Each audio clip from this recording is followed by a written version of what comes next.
Suatu hari di Baghdad, kota yang penuh dengan perdebatan teologi dan filsafat, terjadi sebuah pertukaran kata yang akan dikenang sepanjang masa.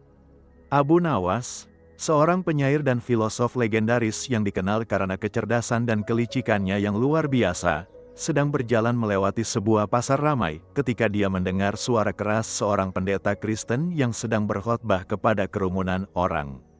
Selamat datang di channel kami yang menghadirkan kisah-kisah menarik dari masa lampau. Jangan lupa untuk menekan tombol like dan subscribe agar kalian tidak ketinggalan cerita-cerita seru lainnya tentang tokoh-tokoh legendaris dalam sejarah Islam.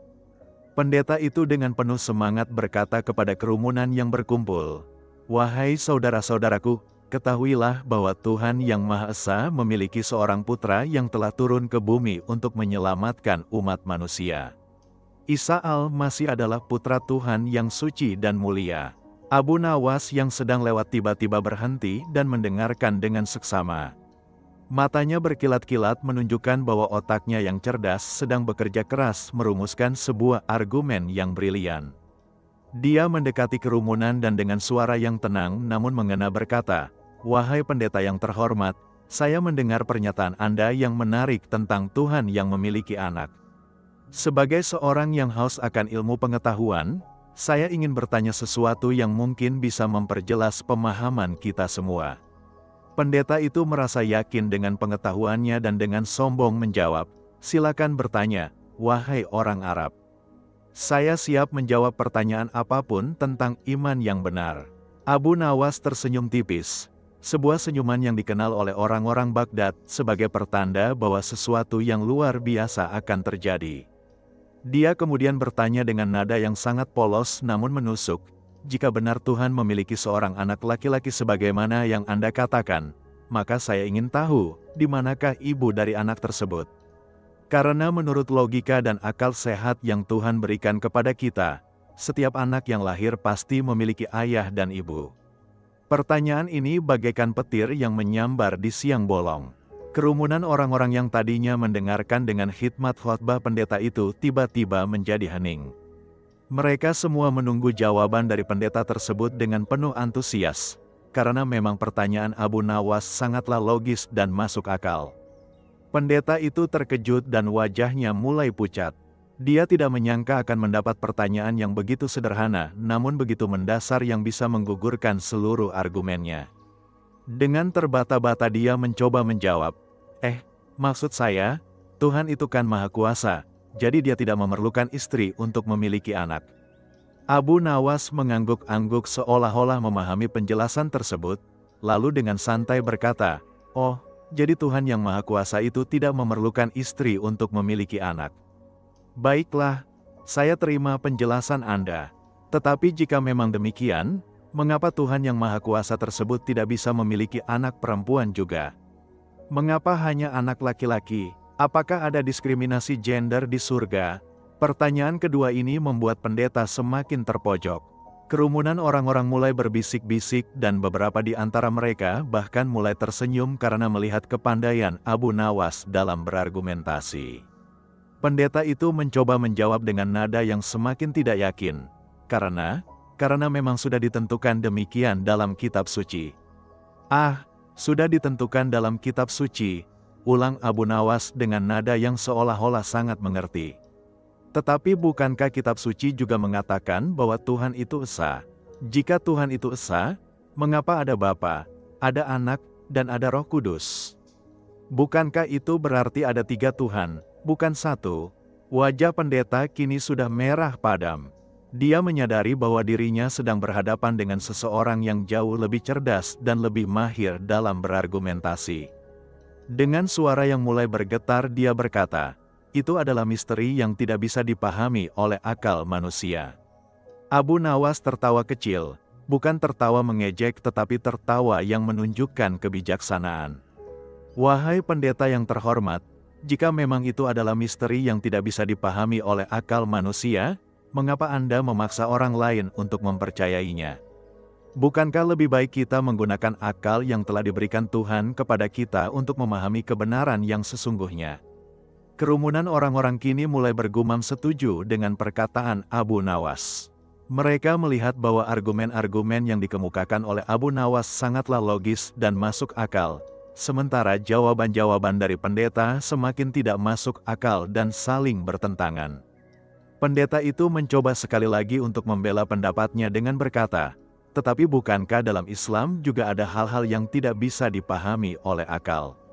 Abu Nawas mengangguk dan dengan tenang menjawab, "Benar sekali. Dalam Islam memang ada hal-hal yang tidak bisa dipahami sepenuhnya oleh akal manusia, seperti bagaimana proses penciptaan alam semesta, bagaimana kehidupan setelah mati, dan hal-hal gaib lainnya. Tetapi mengenai dasar-dasar keimanan seperti keesaan Tuhan, Islam sangatlah jelas dan logis. Tuhan itu esa, tidak beranak dan tidak diperanakan, tidak ada sesuatu pun yang menyerupainya. Ini adalah konsep yang bisa dipahami oleh akal sehat siapapun. Selain itu, lanjut Abu Nawas dengan semakin bersemangat, jika kita katakan bahwa Tuhan memiliki anak, maka itu berarti Tuhan membutuhkan keturunan. Tetapi untuk apa Tuhan yang Maha Kekal membutuhkan keturunan? Apakah Dia takut punah? Apakah Dia membutuhkan penerus? Bukankah semua itu adalah sifat-sifat makhluk yang lemah dan fana? Pertanyaan demi pertanyaan yang dilontarkan Abu Nawas bagaikan anak panah yang tepat mengenai sasaran. Setiap argumen pendeta itu runtuh satu persatu. Kerumunan orang-orang semakin takjub dengan kepandaian Abu Nawas dan mulai mempertanyakan ajaran yang selama ini mereka dengar dari pendeta tersebut. Pendeta itu kini sudah kehabisan akal. Dengan putus asa dia berkata, "Kamu ini siapa sebenarnya? Mengapa kamu begitu pandai berargumentasi?" Abu Nawas tersenyum lebar dan memperkenalkan dirinya, "Nama saya Abu Nawas. Saya hanyalah seorang pencari kebenaran yang menggunakan akal dan logika yang telah diberikan Tuhan kepada saya. Saya tidak punya maksud untuk menyerang Anda secara pribadi, tetapi saya hanya ingin mencari kebenaran yang sesungguhnya. Dan mengenai pertanyaan Anda tadi tentang di mana ibu dari anak Tuhan," lanjut Abu Nawas, "izinkan saya memberikan sebuah analogi yang mudah dipahami. Jika seorang raja di dunia ini memiliki seorang putra, maka pasti ada permaisuri yang melahirkan putra tersebut. Nah, jika Tuhan yang Anda sebut sebagai raja segala raja memiliki putra, di manakah permaisurinya? Apakah Tuhan menikah? Dengan siapa? Kapan? Di mana?" Bukankah semua pertanyaan ini akan membawa kita kepada kesimpulan yang aneh dan tidak masuk akal? Kerumunan orang-orang kini mulai mengangguk-angguk setuju. Mereka melihat betapa logisnya argumen Abu Nawas dibandingkan dengan penjelasan pendeta yang semakin ngawur dan tidak konsisten. Pendeta itu mencoba sekali lagi dengan berkata, "Tetapi bukankah Maryam adalah ibu dari Isa?" Abu Nawas segera menjawab, "Sekarang Anda mengatakan Maryam adalah ibunya. Tetapi tadi Anda bilang Tuhan tidak memerlukan istri untuk memiliki anak. Jadi sebenarnya mana yang benar? Apakah Maryam istri Tuhan atau bukan? Jika Maryam bukan istri Tuhan tetapi melahirkan anak Tuhan, maka itu namanya anak haram, bukan?" Nauzubillah min zalik. Wajah pendeta kini sudah tidak tahu mau berkata apa lagi. Setiap jawaban yang dia berikan malah semakin memperburuk posisinya. Dia menyadari bahwa dirinya sedang berhadapan dengan seorang master dalam hal berargumentasi dan berdebat. Abu Nawas melihat kebingungan pendeta dan dengan bijaksana berkata, "Wahai pendeta yang terhormat, saya tidak bermaksud untuk mempermalukan Anda di hadapan orang banyak. Tujuan saya hanya ingin mencari kebenaran. Marilah kita sama-sama menggunakan akal sehat yang telah diberikan Tuhan kepada kita. Coba kita pikirkan secara logis," lanjut Abu Nawas, "jika Tuhan benar-benar memiliki anak, maka anak tersebut pasti memiliki sifat-sifat ketuhanan juga, bukan? Nah, jika ada dua zat yang memiliki sifat ketuhanan, siapa yang lebih berkuasa? Apakah Bapa lebih berkuasa dari anak, atau anak lebih berkuasa dari Bapa? Jika Bapa lebih berkuasa, maka anak bukanlah Tuhan yang sesungguhnya. Jika anak lebih berkuasa, maka Bapa bukanlah Tuhan yang sesungguhnya. Jika sama-sama berkuasa, maka ada dua Tuhan, dan ini bertentangan dengan konsep Tuhan yang esa." Logika Abu Nawas bagaikan pisau tajam yang memotong semua argumen yang tidak konsisten. Kerumunan orang-orang semakin terpana dengan kehebatan berfikirnya. Pendeta itu sudah benar-benar terpojok. Dengan suara yang hampir berbisik dia berkata, "Itu adalah misteri Tritunggal yang tidak bisa dipahami manusia." Abu Nawas menggeleng-gelengkan kepalanya dengan penuh kesabaran. "Sekali lagi Anda mengatakan bahwa itu adalah misteri yang tidak bisa dipahami. Tetapi bagaimana mungkin Anda meminta orang lain untuk mempercayai sesuatu yang Anda sendiri tidak paham? Bukankah itu seperti seorang buta yang memimpin orang buta lainnya? Selain itu," tambah Abu Nawas, "dalam kitab suci Anda sendiri disebutkan bahwa Isa berkata, 'Bapa lebih besar daripada aku.' Jika Isa adalah Tuhan, mengapa dia berkata bahwa Bapa lebih besar daripadanya? Bukankah itu menunjukkan bahwa Isa mengakui bahwa dirinya bukanlah Tuhan yang sesungguhnya?" Pendeta itu kini sudah tidak tahu harus menjawab apa. Setiap dalil yang dibawakan Abu Nawas begitu kuat dan sulit untuk dibantah. Dia mulai menyadari bahwa selama ini dia telah mengajarkan sesuatu yang memang tidak masuk akal dan penuh kontradiksi. Abu Nawas melihat bahwa pendeta itu sudah mulai berpikir. Jadi dia melanjutkan dengan nada yang lebih lembut, "Wahai saudaraku, tidak ada yang salah dengan menggunakan akal untuk memahami agama. Justru akal adalah karunia terbesar yang diberikan Tuhan kepada manusia untuk membedakan yang hak dari yang batil." "Mari kita kembali kepada pertanyaan awal tadi," kata Abu Nawas sambil menatap mata pendeta dengan penuh ketulusan. "Jika Tuhan memang memiliki anak, tentu saja harus ada ibu dari anak tersebut. Ini adalah hukum alam yang diciptakan Tuhan sendiri. Tidak ada makhluk hidup di dunia ini yang lahir tanpa ayah dan ibu, kecuali Adam yang memang diciptakan langsung oleh Tuhan tanpa proses kelahiran. Tetapi jika Anda bersikeras bahwa Isa lahir tanpa ayah, maka itu berarti Isa adalah makhluk ciptaan Tuhan yang istimewa, sama seperti Adam. Bukan berarti Isa adalah anak Tuhan dalam pengertian biologis. Dan jika Isa adalah makhluk ciptaan, maka dia bukan Tuhan, melainkan hamba Allah yang mulia." Kerumunan orang-orang kini mulai memahami logika yang dijelaskan Abu Nawas. Mereka melihat bahwa penjelasan Abu Nawas sangatlah masuk akal dan tidak bertentangan dengan akal sehat. Pendeta itu terdiam cukup lama. Dia sepertinya sedang merenungkan semua argumen yang telah disampaikan Abu Nawas. Akhirnya dengan suara yang parau dia berkata, "Lalu menurut Anda, siapakah Isa yang sebenarnya?" Abu Nawas tersenyum hangat dan menjawab, "Isa al-Masih adalah seorang nabi dan rasul yang mulia, yang diutus Allah kepada Bani Israel untuk menyampaikan ajaran tauhid, yaitu menyembah Allah yang esa tanpa menyekutukannya dengan sesuatu apapun. Isa dilahirkan dengan mukjizat tanpa ayah sebagai tanda kebesaran Allah, sama seperti Adam yang diciptakan tanpa ayah dan ibu. Isa datang untuk membenarkan ajaran Taurat yang telah diselewengkan oleh sebagian Bani Israel. Dia mengajarkan untuk menyembah Allah semata, berbuat baik kepada sesama, dan menjalani hidup yang suci dan bersih. Tetapi sayangnya, setelah Isa diangkat ke langit, ajarannya diselewengkan oleh orang-orang yang tidak bertanggung jawab, sehingga muncullah konsep Tritunggal yang tidak pernah diajarkan oleh Isa sendiri. Penjelasan Abu Nawas yang begitu jernih dan logis membuat banyak orang dalam kerumunan itu mulai berpikir ulang tentang keyakinan mereka. Beberapa di antara mereka bahkan mulai mengangguk setuju dengan penjelasan Abu Nawas. Pendeta itu kini terlihat sangat bingung dan goyah. Dia bertanya lagi, "Tetapi jika Isa bukanlah Tuhan, mengapa dia bisa melakukan mukjizat seperti menghidupkan orang mati dan menyembuhkan orang sakit?" Abu Nawas menjawab dengan sabar, "Mukjizat bukanlah bukti ketuhanan, melainkan bukti kenabian. Musa juga melakukan mukjizat dengan membelah laut dan mengubah tongkatnya menjadi ular. Apakah itu berarti Musa adalah Tuhan?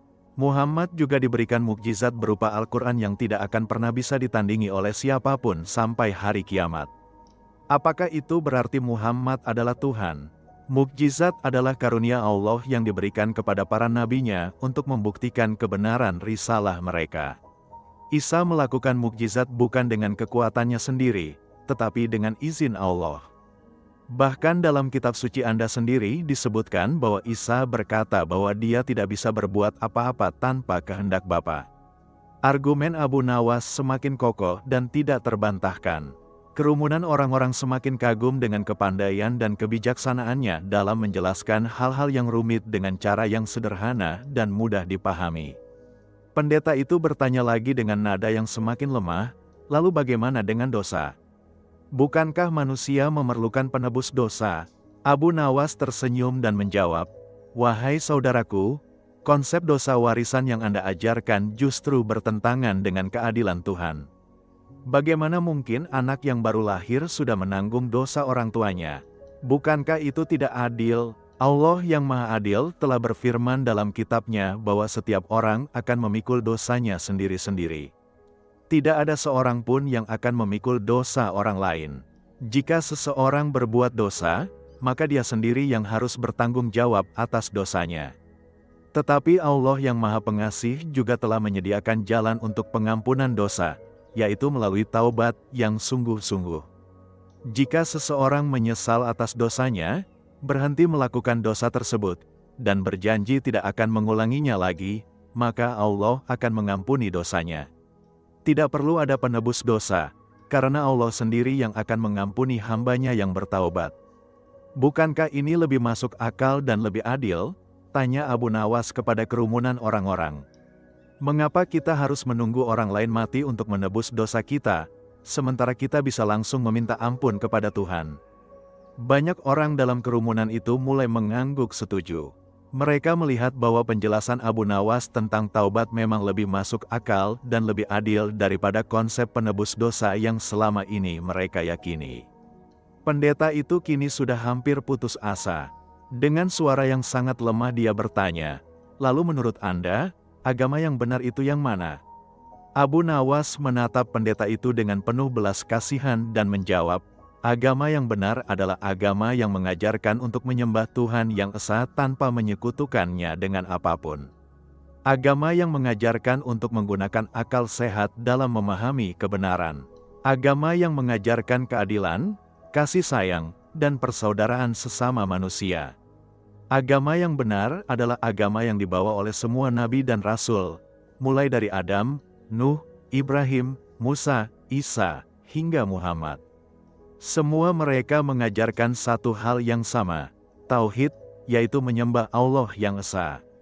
Perbedaan hanya terletak pada syariat dan cara ibadah yang disesuaikan dengan zaman dan kaum masing-masing. Tetapi inti ajarannya tetap sama, la ilaha illa Allah, tidak ada Tuhan selain Allah." Kerumunan orang-orang kini sudah sangat terkesan dengan penjelasan Abu Nawas.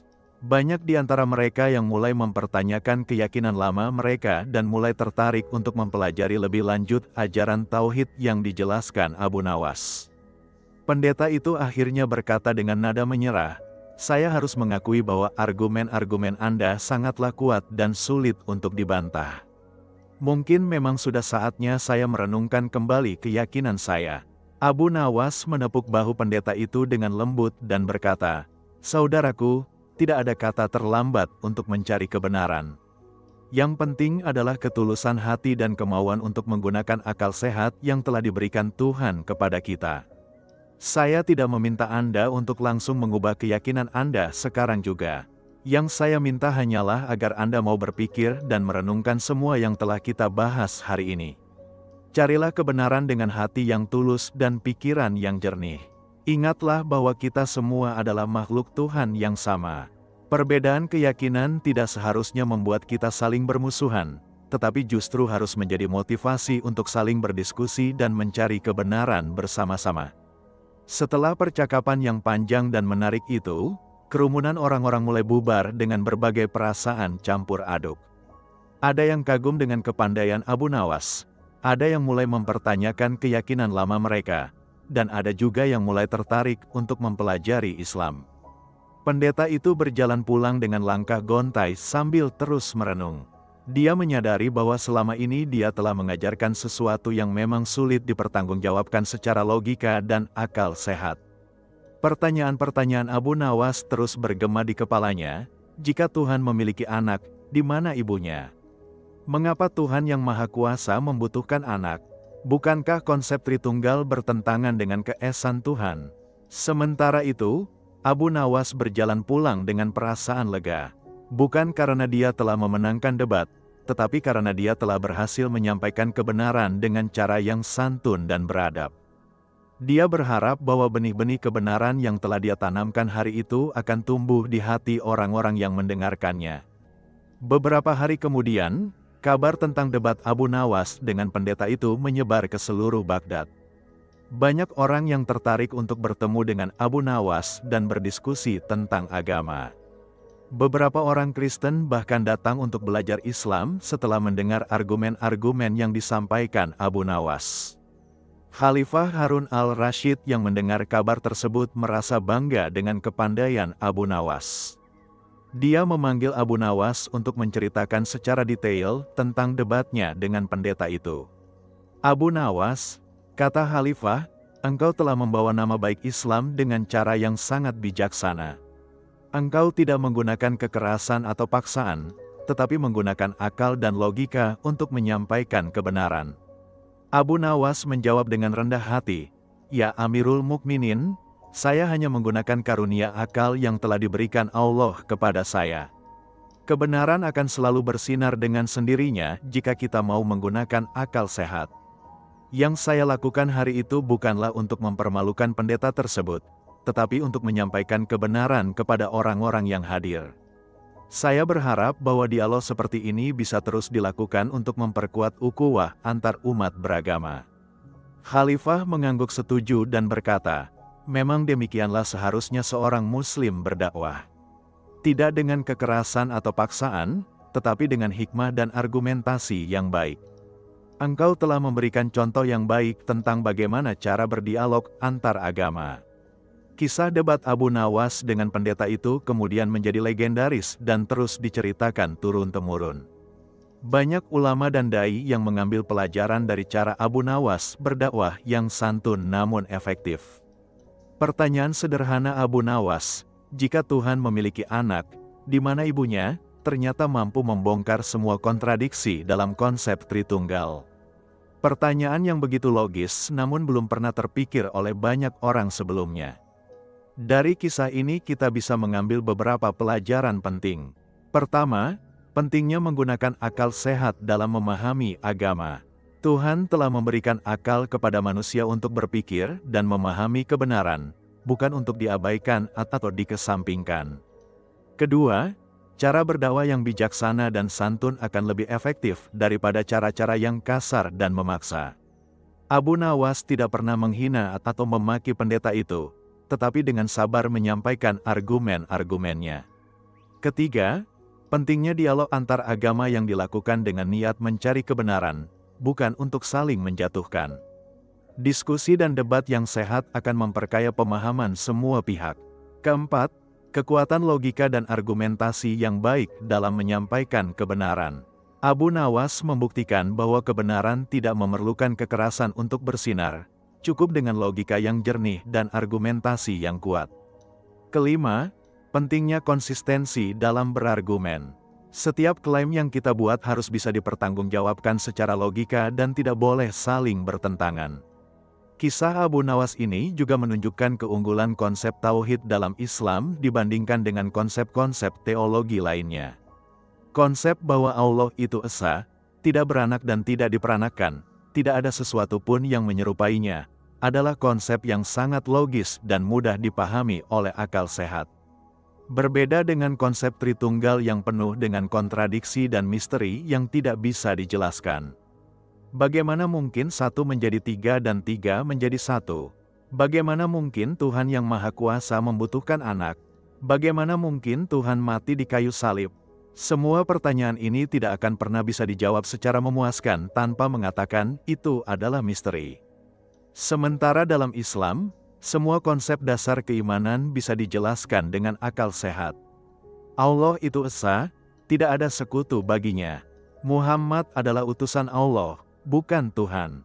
Al-Quran adalah firman Allah yang diturunkan kepada Muhammad. Hari akhir akan datang di mana semua manusia akan dibangkitkan dan diadili. Surga dan neraka adalah tempat pembalasan di akhirat. Semua konsep ini bisa dipahami dengan akal sehat tanpa perlu mengatakan itu adalah misteri. Abu Nawas dengan kecerdasan dan kebijaksanaannya telah membuktikan bahwa Islam adalah agama yang rasional dan logis. Agama yang tidak bertentangan dengan akal sehat, tetapi justru mendorong manusia untuk menggunakan akal mereka dalam mencari kebenaran. Cara Abu Nawas berdebat juga menunjukkan akhlak yang mulia. Dia tidak pernah menyerang pribadi lawan debatnya, tidak pernah menggunakan kata-kata kasar atau menyinggung, tetapi selalu fokus pada substansi argumen. Dia juga selalu memberikan kesempatan kepada lawan debatnya untuk menjawab dan menjelaskan pendapatnya. Ketika pendeta itu sudah terpojok dan tidak bisa menjawab, Abu Nawas tidak lantas mengejeknya atau mempermalukan dia lebih jauh. Sebaliknya, dia malah memberikan nasihat dengan lembut agar pendeta itu mau merenungkan dan mencari kebenaran. Inilah akhlak seorang muslim sejati ketika berdakwah. Tidak sombong ketika menang, tidak kasar ketika mengkritik, tidak memaksa ketika menyampaikan kebenaran, dan selalu memberikan ruang bagi orang lain untuk berpikir dan memutuskan sendiri. Beberapa minggu setelah kejadian itu, Abu Nawas kembali melewati pasar yang sama. Dia terkejut ketika melihat pendeta yang pernah berdebat dengannya sedang duduk di sebuah sudut dengan wajah yang murung. Abu Nawas mendekati pendeta itu dan bertanya dengan lembut, "Assalamualaikum, bagaimana kabar Anda, saudaraku?" Pendeta itu mendongak dan matanya berkaca-kaca ketika melihat Abu Nawas. Dengan suara yang bergetar dia berkata, "Setelah debat kita hari itu, saya tidak bisa tidur dengan tenang. Pertanyaan-pertanyaan Anda terus menghantui pikiran saya. Saya sudah mencoba mencari jawaban dari kitab-kitab suci, dari sesama pendeta, bahkan dari uskup, tetapi tidak ada yang bisa memberikan jawaban yang memuaskan." Abu Nawas duduk di samping pendeta itu dengan penuh empati. "Saudaraku, mencari kebenaran memang tidak mudah. Kadang kala kita harus melepaskan keyakinan lama yang sudah mengakar untuk bisa menerima kebenaran yang baru." Pendeta itu melanjutkan dengan suara yang semakin bergetar, "Yang paling menyakitkan adalah ketika saya menyadari bahwa selama ini saya telah mengajarkan sesuatu yang tidak benar kepada jemaat saya. Berapa banyak orang yang mungkin telah tersesat karena ajaran saya. Bagaimana saya bisa mempertanggungjawabkan hal ini di hadapan Tuhan?" Abu Nawas menepuk bahu pendeta itu dengan lembut. "Saudaraku, Allah Maha Pengampun. Dia tidak akan menyia-nyiakan orang yang sungguh-sungguh mencari kebenaran. Yang penting adalah niat yang tulus dan kemauan untuk memperbaiki kesalahan. Selain itu," lanjut Abu Nawas, "Anda tidak perlu merasa bersalah atas masa lalu. Yang terpenting adalah apa yang Anda lakukan mulai dari sekarang. Jika Anda sudah menyadari kebenaran, maka sampaikanlah kebenaran itu kepada orang lain dengan cara yang bijaksana." Pendeta itu menatap Abu Nawas dengan mata yang penuh harapan. "Bisakah Anda mengajarkan saya lebih banyak tentang Islam? Saya ingin memahami agama yang Anda anut dengan lebih mendalam." Abu Nawas tersenyum hangat. "Tentu saja, saudaraku, saya akan dengan senang hati berbagi ilmu dengan Anda. Tetapi ingat, saya tidak akan memaksa Anda untuk masuk Islam. Keputusan ada di tangan Anda sendiri setelah Anda memahami dengan baik apa itu Islam." Sejak hari itu, pendeta itu sering bertemu dengan Abu Nawas untuk belajar tentang Islam. Abu Nawas dengan sabar mengajarkan dasar-dasar Islam, mulai dari rukun iman, rukun Islam, akhlak, hingga sejarah para nabi dan rasul. Yang paling membuat pendeta itu terkesan adalah konsep tauhid dalam Islam yang begitu sederhana namun sangat mendalam. La ilaha illallah bukan hanya sekedar kalimat, tetapi merupakan revolusi pemikiran yang mengubah seluruh pandangan hidup seseorang. Pendeta itu juga terkesan dengan sosok Nabi Muhammad yang digambarkan Abu Nawas. Seorang manusia biasa yang dipilih Allah untuk menjadi rasulnya, yang memiliki akhlak yang mulia, yang memperlakukan istri-istrinya dengan baik, yang menyayangi anak-anak yatim, yang adil dalam memimpin, dan yang selalu rendah hati meskipun memiliki kedudukan yang tinggi. Mengapa sosok Muhammad tidak pernah diceritakan seperti ini oleh para pendeta? Tanya mantan pendeta itu kepada Abu Nawas. Abu Nawas menjawab dengan bijaksana, karena jika mereka menceritakan kebenaran tentang Muhammad, maka orang-orang akan menyadari bahwa Muhammad adalah nabi yang sebenarnya. Dan itu akan mengancam posisi dan kekuasaan mereka. Itulah mengapa penting bagi kita untuk selalu mencari kebenaran dari sumber aslinya, bukan dari orang-orang yang memiliki kepentingan tertentu. Al-Quran dan Hadits adalah sumber yang paling otentik untuk memahami Islam, bukan cerita-cerita yang disebarkan oleh orang-orang yang memusuhi Islam. Setelah belajar selama berbulan-bulan, akhirnya pendeta itu memutuskan untuk masuk Islam. Dia mengucapkan syahadat di hadapan Abu Nawas dengan mata yang berkaca-kaca karena terharu. Asyhadu alla ilaha illallah, wa asyhadu anna Muhammadan Rasulullah, ucapnya dengan suara yang bergetar karena haru. Abu Nawas memeluk saudara barunya itu dengan penuh kehangatan. Selamat datang di keluarga besar umat Islam, saudaraku. Semoga Allah memberikan kekuatan kepada Anda untuk menjalani hidup sebagai seorang Muslim yang baik. Mantan pendeta itu kemudian berganti nama menjadi Abdullah, yang artinya hamba Allah. Dia memulai hidup barunya sebagai seorang Muslim yang taat dan rajin belajar agama. Yang menarik adalah bahwa Abdullah tidak langsung meninggalkan profesinya sebagai pendeta. Atas saran Abu Nawas, dia tetap menjadi pendeta untuk sementara waktu sambil perlahan-lahan menyampaikan ajaran tauhid kepada jemaatnya. Saudaraku Abdullah, kata Abu Nawas, Anda bisa menjadi jembatan bagi orang-orang Kristen untuk memahami Islam. Dengan latar belakang Anda sebagai pendeta, mereka akan lebih mudah menerima penjelasan Anda tentang kebenaran. Abdullah mengikuti saran Abu Nawas. Dia mulai mengubah isi khotbahnya secara perlahan-lahan. Dia mulai menekankan konsep keesaan Tuhan dan mengurangi pembahasan tentang Tritunggal. Dia juga mulai menceritakan kisah-kisah para nabi dengan versi yang lebih akurat sesuai dengan yang diajarkan dalam Al-Quran. Perubahan yang dilakukan Abdullah tidak luput dari perhatian para uskup. Mereka mulai curiga dengan perubahan gaya khotbah Abdullah. Akhirnya mereka memanggil Abdullah untuk mempertanyakan ajaran-ajarannya. Abdullah, kata sang uskup, kami mendengar bahwa khotbah-khotbahmu akhir-akhir ini agak berbeda dari biasanya.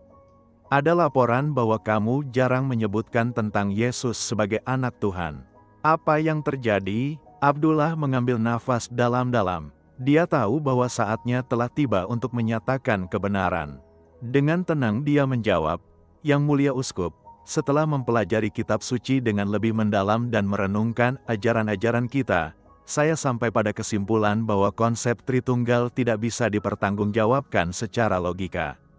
Wajah uskup menjadi merah padam. Apa maksudmu? Apakah kamu mempertanyakan ajaran yang telah turun-temurun diajarkan oleh gereja? Abdullah menjawab dengan tenang, Yang Mulia, saya tidak mempertanyakan ajaran gereja, tetapi saya mencoba memahami kebenaran yang sesungguhnya. Jika Tuhan benar-benar memiliki anak, di manakah ibu dari anak tersebut? Pertanyaan sederhana ini tidak pernah bisa dijawab dengan memuaskan. Uskup itu terkejut mendengar pertanyaan yang sama persis dengan yang pernah dilontarkan Abu Nawas. Dia menyadari bahwa Abdullah pasti telah berinteraksi dengan Abu Nawas. Apakah kamu telah berdiskusi dengan Abu Nawas? Tanya uskup dengan nada yang mencurigakan. Abdullah menjawab jujur, Ya, Yang Mulia. Saya telah banyak belajar dari Abu Nawas tentang logika dan akal sehat dalam memahami agama. Dan saya menemukan bahwa Islam memiliki konsep ketuhanan yang lebih logis dan konsisten. Uskup itu sangat marah. Jadi kamu telah murtad dan masuk Islam? Abdullah mengangguk dengan tenang. Ya, Yang Mulia, saya telah memeluk Islam karena saya yakin bahwa Islam adalah agama yang benar. Uskup itu mengamuk dan memerintahkan para pengawalnya untuk menangkap Abdullah. Tetapi Abdullah sudah mempersiapkan diri untuk kemungkinan ini. Dia dengan tenang berkata, Yang Mulia, saya tidak akan lari atau bersembunyi. Tetapi saya minta agar Anda memberikan saya kesempatan untuk menjelaskan alasan saya masuk Islam kepada para pendeta dan jemaat. Biarkan mereka menilai sendiri mana yang lebih masuk akal. Usulan Abdullah ini membuat uskup berpikir. Di satu sisi dia ingin langsung menghukum Abdullah, tetapi di sisi lain dia juga penasaran ingin mengetahui seberapa kuat argumen Abdullah. Akhirnya dia setuju untuk mengadakan debat terbuka antara Abdullah dengan para teolog terbaik gereja. Berita tentang debat terbuka ini menyebar ke seluruh kota Baghdad. Banyak orang yang penasaran ingin menyaksikan mantan pendeta yang masuk Islam berdebat dengan para teolog Kristen. Abu Nawas tentu saja juga mendengar berita ini dan memutuskan untuk hadir memberikan dukungan moral kepada Abdullah. Hari yang ditentukan pun tiba. Gereja besar di Baghdad dipenuhi oleh orang-orang dari berbagai kalangan yang ingin menyaksikan debat bersejarah ini. Di satu sisi duduk Abdullah sendirian, sementara di sisi lain duduk 3 orang teolog terbaik gereja.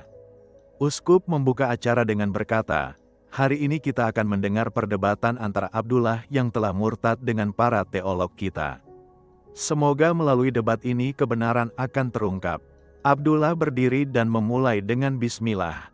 Bismillahirrahmanirrahim, Yang Mulia Uskup, para pendeta yang terhormat, dan saudara-saudara sekalian, saya di sini bukan untuk memusuhi agama Kristen, tetapi untuk mencari dan menyampaikan kebenaran. Pertanyaan mendasar yang ingin saya ajukan adalah, jika Tuhan memiliki anak, di manakah ibu dari anak tersebut? Ini adalah pertanyaan logis yang harus bisa dijawab oleh siapa saja yang mengklaim bahwa Tuhan memiliki anak. Salah seorang teolog berdiri dan menjawab, Tuhan tidak memerlukan istri untuk memiliki anak karena Tuhan Maha Kuasa. Abdullah tersenyum dan menjawab, jika Tuhan tidak memerlukan istri untuk memiliki anak karena Dia Maha Kuasa, mengapa Tuhan yang Maha Kuasa tersebut tidak bisa menciptakan manusia tanpa perlu mengorbankan anaknya? Bukankah itu lebih masuk akal? Selain itu, jika Tuhan tidak memerlukan istri tetapi tetap memiliki anak melalui Maryam, bukankah itu berarti Maryam telah melahirkan anak tanpa suami? Dan bukankah dalam masyarakat manapun hal itu dianggap sebagai aib? Para teolog mulai kebingungan mencari jawaban. Mereka tidak menyangka bahwa Abdullah akan menggunakan logika yang sama persis dengan Abu Nawas. Abdullah melanjutkan, mari kita lihat dari sudut pandang lain. Jika Yesus adalah anak Tuhan, maka Dia pasti memiliki sifat ketuhanan. Tetapi dalam kitab suci kita sendiri disebutkan bahwa Yesus lapar, haus, lelah, menangis, dan bahkan mati. Apakah ini sifat-sifat Tuhan? Apakah Tuhan bisa lapar dan haus?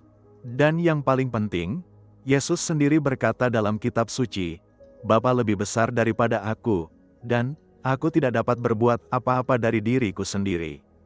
Jika Yesus adalah Tuhan, mengapa Dia mengakui bahwa Bapa lebih besar daripadanya? Argumen demi argumen yang dilontarkan Abdullah sangatlah kuat dan sulit dibantah. Para teolog semakin terpojok dan tidak tahu harus menjawab apa. Abdullah kemudian menjelaskan tentang konsep tauhid dalam Islam. Islam mengajarkan bahwa Allah itu esa, tidak beranak dan tidak diperanakan. Yesus atau Isa dalam Islam adalah seorang nabi dan rasul yang mulia, yang diutus kepada Bani Israel untuk menyampaikan ajaran tauhid. Isa dilahirkan tanpa ayah sebagai mukjizat dari Allah, sama seperti Adam yang diciptakan tanpa ayah dan ibu. Tetapi mukjizat kelahiran bukanlah bukti ketuhanan, melainkan bukti kebesaran Allah yang menciptakannya.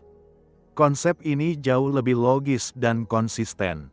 Tidak ada kontradiksi, tidak ada misteri yang tidak bisa dijelaskan, dan semuanya sesuai dengan akal sehat yang diberikan Tuhan kepada kita. Banyak orang dalam audiens mulai mengangguk setuju dengan penjelasan Abdullah.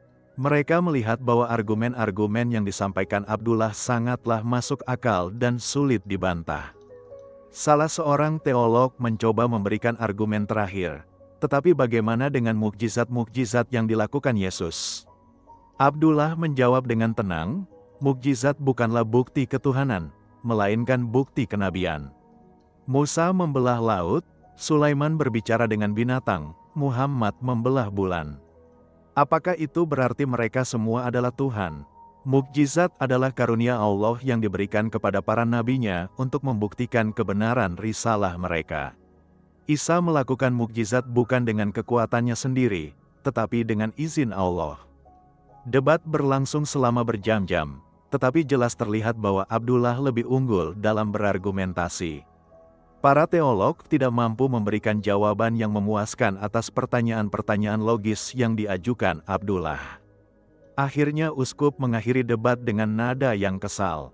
Cukup, Kita tidak akan membiarkan seorang murtad meracuni pemikiran jemaat kita.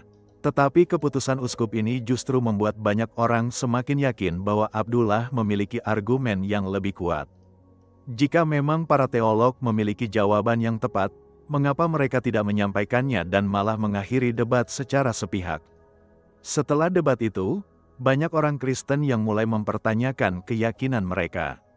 Beberapa di antara mereka bahkan datang secara diam-diam kepada Abdullah untuk bertanya lebih lanjut tentang Islam. Abdullah kemudian memutuskan untuk meninggalkan Baghdad bersama keluarganya karena tekanan yang semakin besar dari pihak gereja. Sebelum pergi, dia menemui Abu Nawas untuk pamit dan berterima kasih. Abu Nawas, kata Abdullah dengan mata berkaca-kaca, saya tidak akan pernah bisa membalas kebaikan Anda yang telah membukakan mata saya terhadap kebenaran. Semoga Allah membalas kebaikan Anda dengan pahala yang berlipat ganda. Abu Nawas memeluk Abdullah dengan hangat. Saudaraku, saya hanya menjalankan perintah Allah untuk menyampaikan kebenaran. Yang memberi hidayah adalah Allah, bukan saya. Semoga Allah memudahkan perjalanan Anda dan melindungi Anda sekeluarga. Abdullah dan keluarganya kemudian pindah ke Madinah, kota Nabi Muhammad. Di sana dia melanjutkan belajar agama Islam dengan lebih mendalam dan menjadi seorang dai yang aktif menyebarkan Islam kepada orang-orang Kristen yang berziarah ke Tanah Suci. Sementara itu, Abu Nawas tetap tinggal di Baghdad dan terus menjalankan misinya sebagai seorang dai dan penyair. Kisah debatnya dengan pendeta dan kisah masuknya Abdullah ke Islam menjadi bahan pembicaraan hangat di seluruh kota. Khalifah Harun al-Rashid sangat bangga dengan prestasi Abu Nawas. Dia memanggil Abu Nawas dan berkata, "Abu Nawas, engkau telah membuktikan bahwa dakwah dengan hikmah dan argumentasi yang baik jauh lebih efektif daripada dengan pedang. Engkau telah membawa kebanggaan bagi Islam dan kaum muslimin." Abu Nawas menjawab dengan rendah hati, "Ya Amirul Mukminin, saya hanya menjalankan perintah Allah untuk berdakwah dengan cara yang baik. Semoga apa yang saya lakukan bisa memberikan manfaat bagi agama Islam dan kaum muslimin." Dari kisah ini kita bisa mengambil banyak pelajaran berharga. Pertama, kekuatan akal dan logika dalam menyampaikan dakwah. Pertanyaan sederhana, jika Tuhan memiliki anak, di mana ibunya, ternyata mampu membongkar semua kontradiksi dalam teologi Kristen. Kedua, pentingnya konsistensi dalam berargumen. Setiap klaim yang kita buat harus bisa dipertanggungjawabkan secara logis dan tidak boleh saling bertentangan. Ketiga, cara berdakwah yang santun dan bijaksana akan lebih efektif daripada cara-cara yang kasar dan memaksa. Abu Nawas dan Abdullah tidak pernah menghina atau memaki lawan debat mereka, tetapi selalu fokus pada substansi argumen. Keempat, pentingnya memberikan ruang bagi orang lain untuk berpikir dan memutuskan sendiri. Abu Nawas tidak pernah memaksa siapapun untuk masuk Islam, tetapi hanya menyampaikan kebenaran dan membiarkan mereka memutuskan sendiri. Kelima, keunggulan konsep tauhid dalam Islam yang sangat logis dan mudah dipahami. Konsep bahwa Allah itu esa, tidak beranak dan tidak diperanakan, adalah konsep yang sesuai dengan fitrah manusia dan akal sehat. Keenam, pentingnya mencari kebenaran dari sumber aslinya. Abdullah menemukan kebenaran ketika dia mempelajari Islam langsung dari sumbernya, bukan dari cerita-cerita yang disebarkan oleh orang-orang yang memusuhi Islam. Ketujuh, perlunya keberanian dalam menyampaikan kebenaran meskipun harus menghadapi tekanan dan ancaman. Abdullah rela meninggalkan posisi dan kehidupan nyamannya sebagai pendeta demi menyampaikan kebenaran. Terakhir, kisah ini menunjukkan bahwa hidayah Allah bisa datang kepada siapa saja yang sungguh-sungguh mencari kebenaran. Abdullah yang tadinya seorang pendeta Kristen bisa menjadi seorang Muslim yang taat karena dia memiliki hati yang tulus dalam mencari kebenaran. Demikianlah kisah yang menginspirasi tentang Abu Nawas dan pertanyaan legendarisnya yang mampu mengubah hidup seorang pendeta menjadi seorang Muslim. Semoga kisah ini bisa memberikan pelajaran berharga bagi kita semua dalam menjalani hidup dan menyampaikan kebenaran kepada sesama. Jangan lupa untuk memberikan like jika kalian menikmati cerita ini, subscribe untuk mendapatkan cerita-cerita menarik lainnya, dan bagikan kepada teman-teman kalian agar mereka juga bisa mengambil pelajaran dari kisah yang luar biasa ini. Sampai jumpa di cerita berikutnya, dan semoga kita semua selalu diberi kekuatan untuk mencari dan menyampaikan kebenaran dengan cara yang bijaksana dan penuh hikmah.